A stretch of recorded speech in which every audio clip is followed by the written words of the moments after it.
Au menu de ce savant soir, désormais, un vaccin contre le cancer du col de l'utérus. Au Burkina Faso, ce sont précisément les filles de 9 ans qui sont ciblées. Après le lancement de la vaccination hier, le ministre de la Santé et de l'Hygiène publique a tenu ce matin un atelier d'information au profit des hommes et femmes des médias à Kombisiri dans le centre-sud. Le point complet à suivre dans ce savant soir.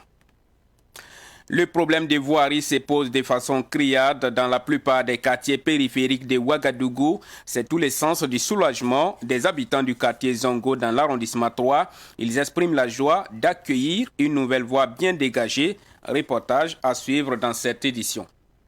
Les patrons du Burkina Faso auront désormais un cadre de retrouvailles. Il s'agit du REPAB, Rencontre des patrons du Burkina. C'est une initiative du Conseil national du patronat. La première édition se tiendra en juin prochain. Plus de détails à suivre dans cette édition.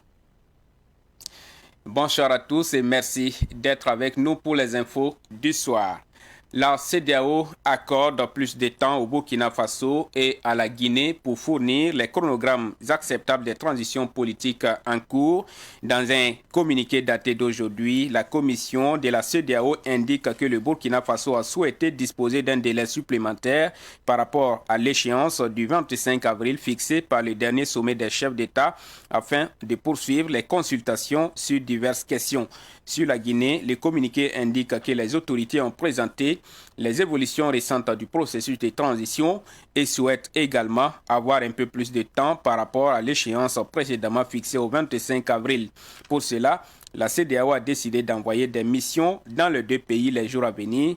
Les rapports des dites missions permettront donc de préparer le futur sommet des chefs d'État.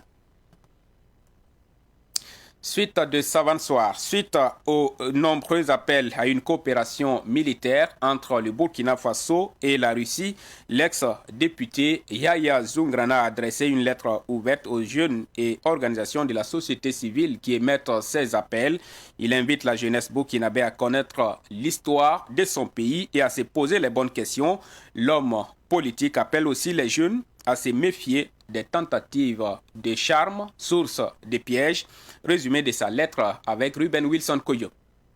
Êtes-vous sûr que la Russie est intéressée pour signer un accord avec le Burkina Faso et à quelles conditions? Que paierait le Burkina Faso? Pendant combien d'années et de générations? Savez-vous qu'il existe plusieurs types d'accords qu'un pays peut avoir avec un autre? Savez-vous qu'il existe déjà des accords militaires entre le Burkina Faso et d'autres pays dont la France, les États-Unis, la Turquie et bien d'autres? C'est à travers ces questions que l'homme politique et ancien député Yaya Zoungrana s'adresse à la jeunesse burkinabé désireuse d'une coopération entre le Burkina Faso et la Russie. Selon lui, l'appel à la coopération militaire doit être précédé d'une analyse du problème auquel le Burkina Faso est confronté.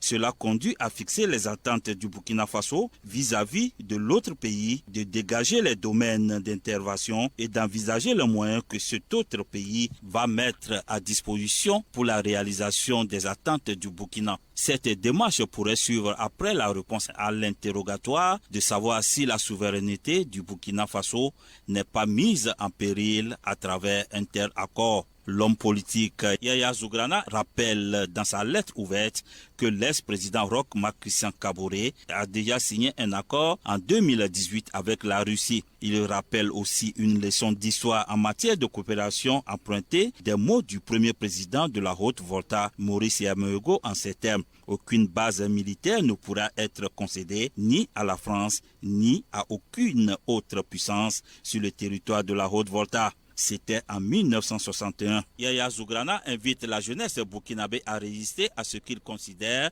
comme des tentatives de charme envers elle et qui ne sont pas sans piège. C'est une importante avancée dans la médecine. Désormais, un vaccin contre le cancer du col de l'utérus. Il est recommandé aux filles de 9 à 14 ans par l'Organisation mondiale de la santé. Mais au Burkina Faso, ce sont précisément les filles de 9 ans qui sont ciblées. Le ministre de la Santé et de l'Hygiène publique a tenu ce matin un atelier d'information au profit des hommes et femmes de médias. C'était à Kombisiri, dans le centre-sud du Burkina Faso. Micheline Zango y était. En 2020, le cancer du col de l'utérus a tué 839 femmes sur 1132 cas diagnostiqués au Burkina Faso. Le vaccin anti-HPV, papillomavirus humain, se veut un frein à cette mortalité. Au Burkina Faso, une phase pilote a été menée avec succès au centre de santé de Bascui et de Solenzo de 2015 à 2017. Le vaccin contre le cancer du col de l'utérus Gardasil 4 est désormais disponible et gratuit au Burkina Faso dans les centres de santé pour prioritairement les filles de 9 ans qui n'ont jamais eu de relations sexuelles. C'est un vaccin qui est inclus dans le PEF de routine, ce qui veut dire que le programme élargi de vaccination, c'est des vaccins qui sont donnés gratuitement à la population et la cible le plus souvent c'était les enfants et le nouveau-né jusqu'à 1 an. Mais aussi, nous avons ici une cible des filles de 9 ans pour qu'on puisse les vacciner contre ce virus-là.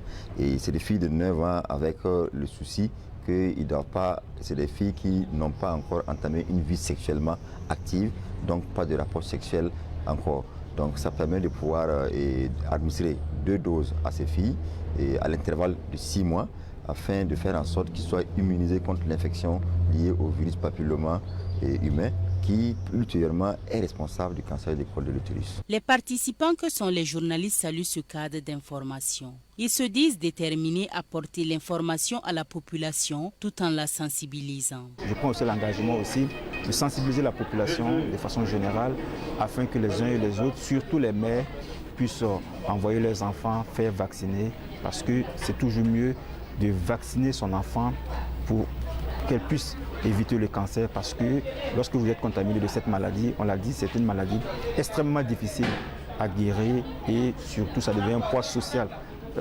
Au sein des familles, c'est difficile. Nous, en tant que journalistes, ce que nous allons faire, c'est vraiment d'informer au travers de nos médias, et que ce soit la télé, que ce soit la radio, que ce soit la presse écrite, en tout cas donner l'information, sensibiliser la population sur la nécessité en tout cas de venir et d'amener les enfants pour qu'ils puissent être en tout cas vaccinés contre cette maladie. Le vaccin contre le cancer du col de l'utérus est disponible sur tout le territoire national. 380 000 filles de 9 ans n'ayant pas une vie sexuelle active sont attendues pour cette campagne de vaccination contre le cancer du col de l'utérus. Un cadre de retrouvailles pour le patronat burkinabé. Il s'agit de la REPAB, la rencontre des patrons du Burkina. La première édition est prévue se tenir du 2 au 3 juin prochain. La REPAB se veut une tribune d'affaires pour les patrons du Burkina et leurs partenaires étrangers. C'est une initiative du Conseil national du patronat burkinabé. Les comités d'organisation étaient face à la presse ce matin pour décliner les objectifs et les couleurs de la REPAB. On en sait davantage avec Fatih Sankara. La rencontre des patrons du Burkina, qui va réunir les entreprises au nom de 60 000 entreprises, vise un double objectif. Insuffler une nouvelle dynamique au Conseil national du patronat et créer des opportunités d'affaires en attirant des investisseurs. Le Burkina Faso subit certes les effets pervers du terrorisme, mais demeure un pays propice aux affaires. Soutient Seydou Diakité, premier vice-président du Conseil national du patronat. Vous savez, quand vous sortez beaucoup ou quand vous écoutez les radios, les médias internationaux, on a l'impression qu'à Ouaga même on ne peut pas circuler.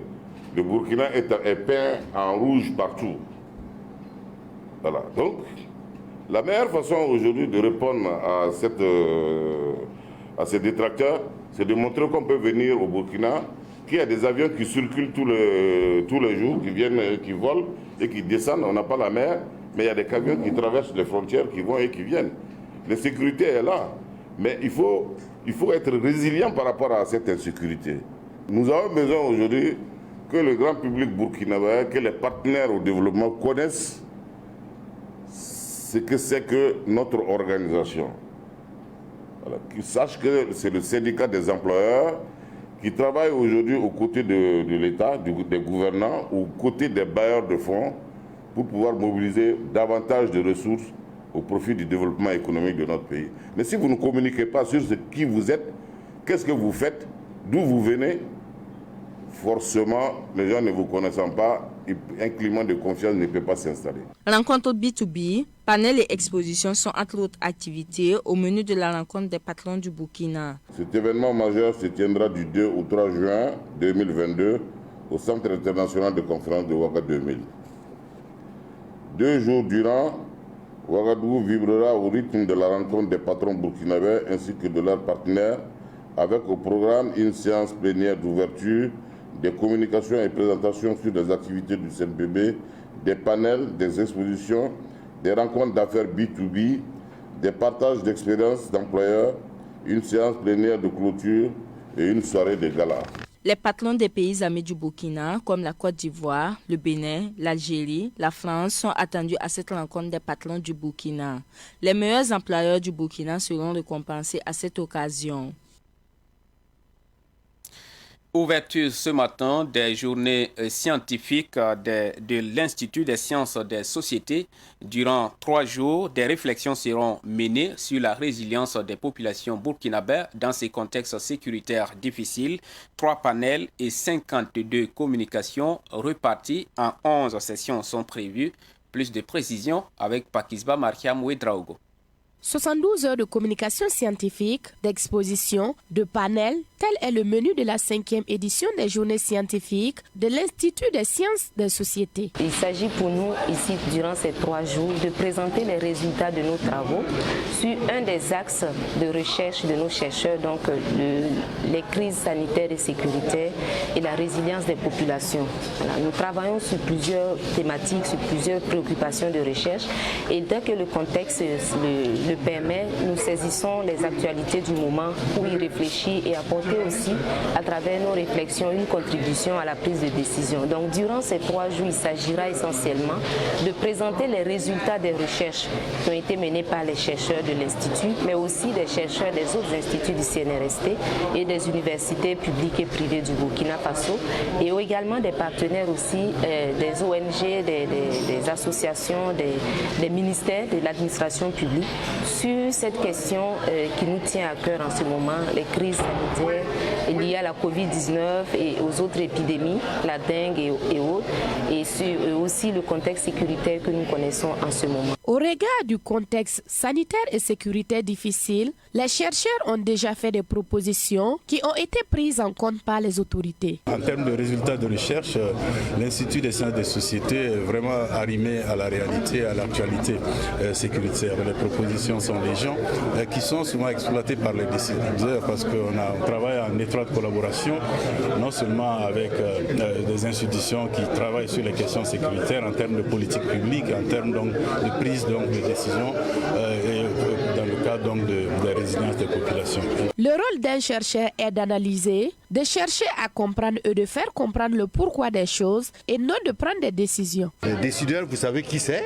C'est l'exécutif d'un pays, le gouvernement, c'est l'Assemblée, etc. Les chercheurs peuvent faire des publications, donner leur point de vue, proposer des solutions, mais c'est les politiques qui les appliquent. Les recherches sont importantes dans le processus de prise de décision pour le développement d'un pays. La recherche est à la base des prises de décision dans tous phénomènes de développement, qu'elle soit recherche sociale, recherche économique, recherche appliquée. C'est parce qu'on fait de la recherche qu'on comprend les phénomènes que ça peut mieux nous guider à la prise de décision. Cette 5e édition des journées scientifiques se tient sous le thème « Crise sanitaire et sécuritaire au Burkina Faso et résilience des populations ». Débutée ce 27 avril, elle s'étend jusqu'au 29 avril prochain. L'islam et la civilisation humaine, c'est le thème qui a réuni les membres du réseau des journalistes et communicateurs musulmans pour une causerie débat. 4e du genre, cette causerie débat s'est tenue à l'initiative de la Fondation Al-Bouchra pour l'éducation et le développement du Burkina. C'était hier soir au siège donc de la dite fondation à Ouagadougou. Daouda Yamougou. Cette initiative a pour objectif de renforcer les connaissances islamiques des journalistes et communicateurs musulmans du Burkina Faso. lancée en 2011 par la Fondation Al-Bouchra et reprise en 2020 après une longue interruption, les séances de causerie débat sont une école d'enseignement islamique au profit des professionnels des médias. L'islam, c'est vaste. Il y a le côté culturel, il y a aussi le côté civilisationnel de l'islam. Donc aujourd'hui, la communication a porté sur l'éducation, donc à la civilisation humaine selon le Saint-Coran. Nous avons pu en tout cas développer ce thème-là et partager avec les confrères l'essentiel du message coranique, à savoir les éléments qui constituent en fait la civilisation. Et ces éléments sont l'homme, l'univers et la vie. Et le musulman est celui qui a une saine compréhension de ces données, car sans ces connaissances, il ne peut pas adorer Dieu. Beaucoup de personnes pensent que l'islam se focalise seulement sur les aspects culturels. Il y a également tout un programme qui est à la fois lié à la vie sur terre, à la gestion de la cité, également à l'éducation, à l'économie. Les débats qui ont porté sur l'islam et la civilisation avec des techniques de déduction des jugements islamiques ont été salués par les membres du réseau des journalistes et communicateurs musulmans. Nous avons été réellement outillés d'un certain nombre d'éléments de connaissances que nous pensons que cela va nous servir davantage, en tout cas dans la collaboration avec les autres, dans la construction de notre foi, en tout cas dans l'évolution de notre vie en tant que telle. Donc c'est une conférence que nous avons trouvée assez pertinente, assez constructive, assez éducative. En tout cas, nous saluons cette initiative. Pour le président du RIGICOM, Abdoulaye Tao, ces échanges devraient même être institutionnalisés. La collaboration que nous sommes en train de mettre en œuvre, c'est d'institutionnaliser cette activité au-delà du mois de Ramadan, parce que les participants ont vu les bénéfices et la volonté est maintenant, j'allais dire, faite, que nous devons l'élargir, le développer et développer cette activité, causerie débat de façon régulière. C'est la rupture collective du jeûne qui a mis fin à la 4e édition des séances de causerie débat entre la Fondation Al-Bouchra et le RIGICOM. Une épine de moins dans les pieds des habitants du quartier Zongo, c'est dans l'arrondissement 3 de Ouagadougou. Ces habitants saluent l'ouverture d'une nouvelle voie qui désenclave les quartiers, améliorant ainsi la fluidité de la circulation. Constat de Abdoulaye Kinda. L'élargissement de cette voie qui traverse le quartier Zongo est une initiative du gouvernement avec pour objectif faciliter l'accès au quartier. La route est longue d'environ 5 km et sa réfection est saluée par les usagers. L'ouverture des voies, c'est une très bonne chose. Pour nous, la population, en cas d'incendie, il faut que les sapeurs puissent rentrer à l'intérieur pour pouvoir faire leur travail. Et en cas de maladie, il faut que l'ambulance puisse rentrer. C'est très important. Voilà la raison pour laquelle nous sommes pour. Comme ça même, c'est toujours conseillé. Je veux que si on peut augmenter un peu, on aura bien augmenté ça. Bon, mais c'est normal, mais il faut ça. Il faut ça. Sinon, si c'est trop conseillé, il y a trop de risques. Oui. Sinon, bon, moi, en tout cas, je vois qu'il y a trop de risques en tout cas. Avant cette réfection, les riverains et les usagers de cette route vivaient le calvaire, surtout en saison pluvieuse. Avant, c'était la merde. Tu as un malade pour aller à l'hôpital, c'est tout à fait un problème. Le taxi ne peut pas rentrer. Ce n'est pas tout le monde qui a les moyens pour avoir une voiture. Tu vois, ce n'est pas facile. En saison pluvieuse, là, c'est la merde. Là, c'est la merde. L'eau vient là, il n'y a pas d'ouverture. L'eau vient là, c'est pour faire tomber les baraques des gens. Tu vois, c'est un problème. C'est une très bonne chose et on encourage cela, que ça continue.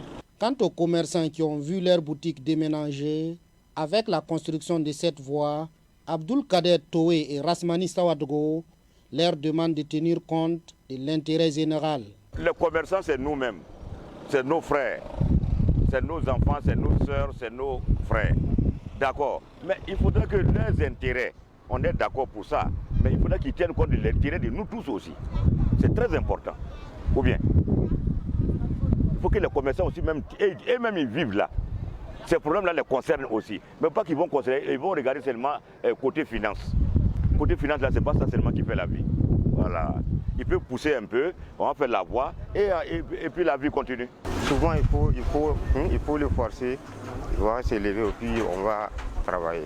C'est la satisfaction, certes, du côté des usagers de cette route qui vient d'être ouverte à la circulation. Mais les habitants du quartier ont encore une doléance. Ils demandent aux autorités le bitumage de la route. Et nous parlons promotion immobilière avant de refermer cette édition.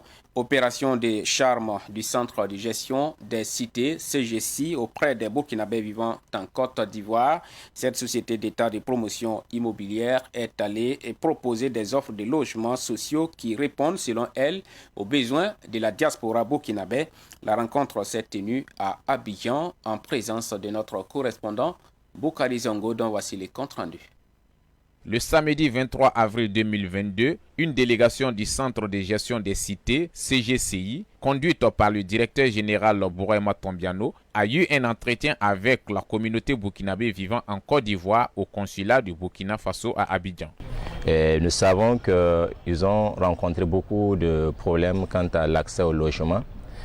Aujourd'hui, c'est une volonté des plus hautes autorités de pouvoir faciliter l'accès au logement à la diaspora. Cette rencontre a pour but de proposer des logements sociaux plus adaptés aux besoins de la communauté et créer un cadre de rapprochement entre les CGCI et les Burkinabés de l'extérieur, en particulier ceux de la Côte d'Ivoire. Et nous sommes venus avec une offre plus adaptée en ce sens que nous leur proposons à la fois les logements sociaux. Nous avons aujourd'hui un correspondant local et pouvoir travailler avec nos populations et les mettre en contact direct avec nous pour qu'ils puissent accéder aisément au logement et aux mêmes conditions que les Burkinabés de l'intérieur. Les responsables consulaires du Burkina Faso à Abidjan ont apprécié l'initiative qui donne espoir à la communauté. La communauté se sont intéressés à leur offre, ils ont posé beaucoup de questions de compréhension, mais ils ont émis également des doutes par rapport à ce qu'ils ont vécu par le passé. Mais les responsables de CGCI ont fait comprendre à la communauté burkinabé vivant en Côte d'Ivoire de ne pas s'inquiéter à ce niveau. Les Burkinabés vivant en Côte d'Ivoire ont accueilli les propositions des CGCI avec satisfaction. Effectivement, les propositions qu'on a entendues, c'est vraiment favorable pour nos ressortissants. Je peux même dire que c'est la première fois la communauté a des si bonnes propositions de la part de l'État. On a retenu une grande chose parce qu'on était dans un besoin et puis on ne savait pas à qui s'adresser.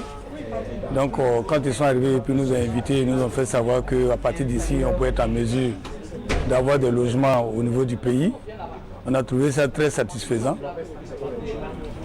Et on souhaite que ce projet vraiment aboutisse. Il faut noter que le CGCI est à sa première sortie et compte multiplier des missions à la rencontre des Burkinabés de l'extérieur.